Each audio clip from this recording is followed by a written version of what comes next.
Create your dream with Success Television. Can people truly change, reinvent themselves into more balanced, more caring, more productive individuals? Stephen Covey, for one, says yes. And a lot of people pay a lot of money for his brand of reinvention.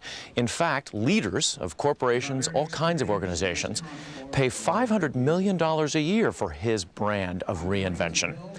Covey himself is a former Brigham and Young University business professor who has turned himself into a self-help mogul.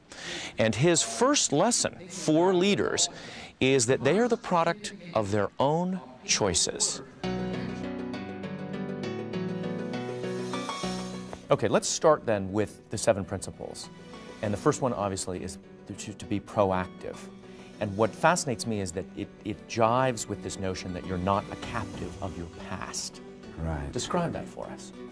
Well, most people tend to become deterministic, that they are a captive of their past, or of their present circumstances, or of the social weather that surrounds them, or their physical weather. For their family. Their upbringing, what my parents did to me, and so forth.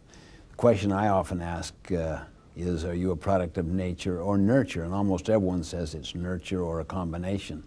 And I try to make a point that it's neither. It's a product of choice, because you can choose your response to both nature and nurture. You could have, for instance, a genetic disease inside you and never get it, simply because you make the lifestyle choices of the proper food and exercise and medicine. Or you could have been abused as a child. You don't have to abuse your own child. You have the power to reinvent yourself. That's not so with animals. So the space between stimulus and response is the freedom to choose your response. Let's stop for a second and focus on the space between the stimulus, if you will, or whatever happens to you in your life, and then your response. What, is that a minute second in most instances? Is it something we can expand?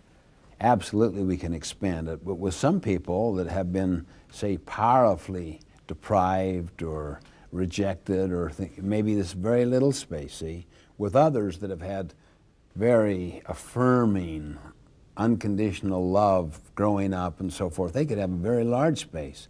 The point is, however small or large the space is, it can get larger if you will take responsibility and initiative and focus on it and use it little by little. It gets larger and larger until eventually your response changes the very stimulus of your life.